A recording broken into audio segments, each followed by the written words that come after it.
పన్నీర్ సెల్వం వర్గంతో తనకు ప్రాణహాని ఉందని అన్నారు అన్నాడీఎంకే అధికార ప్రతినిధి సిఆర్ సరస్వతి. చెన్నైలో మాట్లాడిన ఆమె పన్నీర్ సెల్వంపై తీవ్ర స్థాయిలో మండిపడ్డారు. ఆయన వర్గానికి చెందిన నేతలు తనను బెదిరిస్తున్నారని ఆరోపించారు.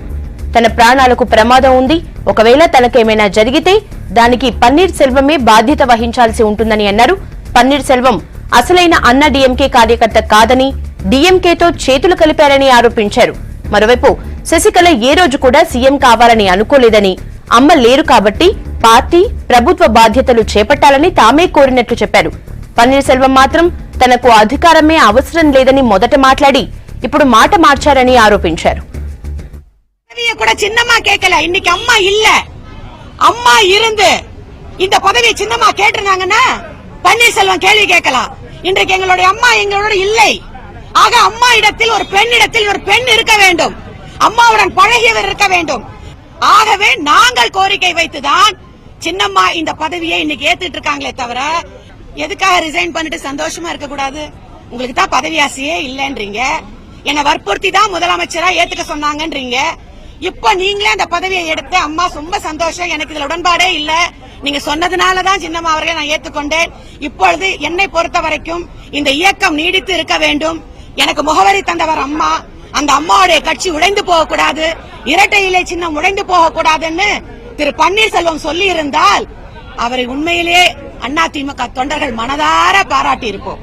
கட்சி உடைஞ்சாலும் பரவாயில்ல, இரட்டை இலை சின்னம் போனாலும் பரவாயில்ல, தனக்கு பதவி வேண்டும் என்பதனால் தானே இத்தனை நாடகங்களையும் இந்த 2 நாட்களாக பன்னீர்செல்வம் நடத்திட்டு இருக்காரு. అమ్మావుடைய ఆత్మ పాతిட்டு இருக்கு திரு పన్నీర్సెల్వం అవர்களே. అమ్మ ఎంగ కూడా இருக்காங்க. మీరు కూడా పొద్దున అడిగారు, చాలా మంది ప్రెస్ వాళ్ళు అడిగారు మీ ఫోన్ స్విచ్ ఆఫ్ లో ఉందని. నాకు అంత రిటర్న్ ఉంది. ఓపీఎస్ సైడ్ నుంచి నన్ను పిలిచి ఓ పన్నీర్సెల్వం పేరు చెప్పి నువ్వు ఆయన గురించి మాట్లాడితే నీకు డేంజర్ అని రిటర్న్ చేస్తున్నారు. Phone not in WhatsApp or Facebook or Twitter, phone లో మాట్లాడుతున్నారు. ఆ నంబర్ అన్ని నేను సేవ్ చేసి పెట్టుకున్నాను, ఆ మెసేజెస్ అన్ని నా దగ్గర ఉంది. ఇది నా ఇష్టం అండి, నేను ఇక్కడ ఉన్నది నా ఇష్టం. నన్ను ఎందుకు రిటర్న్ చేయాలి? ఒక లేడీని ఎందుకు రిటర్న్ చేయాలి? ఇదేంటండి ఇది? డెఫినెట్ గా ఒక రోజైనా ఐఎమ్ ఇన్ డిస్టర్బ్డ్ మైండ్. నాకు 2 రోజులుగా ఎంత డిస్టర్బెన్స్ ఉందో అంటే నా నంబర్ ఏం చేశారంటే వాట్సాప్ లో చాలా మందికి పంపించారు. సో ఎవ్రీ సెకండ్ నన్ను పిలిచి రిటర్న్ చేస్తున్నారు. సో డెఫినెట్ గా మాకు తెలుసండి, మా అమ్మ మాతో ఉంటారండి. ఇక్కడ ఉన్న వాళ్ళే రియల్ ఏడీఎంకే కేడర్స్ అండి. తప్పకుండా చిన్నమ్మ గారు సీఎం గా వస్తారు, డెఫినెట్ గా ఒక మంచి గవర్నమెంట్ ఇస్తారు. ఇది జరుగుతుందండి. తమిళనాడులో రాజకీయ పరిణామాలు వేగంగా మారుతున్నాయి. పన్నీర్ సెల్వంకు మద్దతిస్తున్న వారిని ఒక్కొక్కరిగా పార్టీ నుంచి బయటకు పంపిస్తున్నారు శశికళ, నటరాజన్. నిన్న పన్నీర్ సెల్వంకు మద్దతు ప్రకటించిన సీనియర్ నేత ప్రెసిడియం చైర్మన్ మధుసూదన్ ను పార్టీ నుంచి సస్పెండ్ చేస్తున్నట్లు ప్రకటించారు. ప్రెసిడియం కొత్త చైర్మన్ సెంగొట్టయాన్ ను నియమించారు.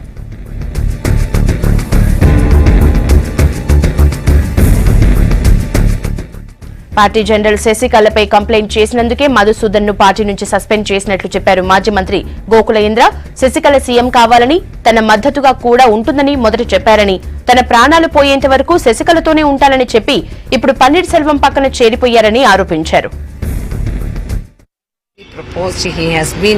Together with all the proceedings, and he has initially he only that prayed the General Secretary at Chinnamma that I'll be with you till my death, I'll be with you, you please accept all our request.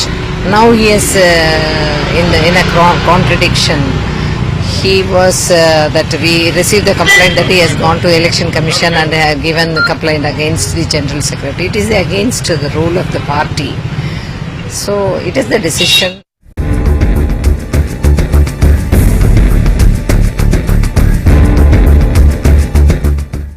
Resort లో ఉన్న తమ ఎమ్మెల్యేలను పోలీసులు బెదిరిస్తున్నారని ఆరోపించారు శశికళ వర్గం నేతలు. పన్నీర్ సెల్వం ఆదేశాలతో పోలీసులు మఫ్తీలో రిసార్ట్ లోకి ప్రవేశించారని ఆరోపించారు.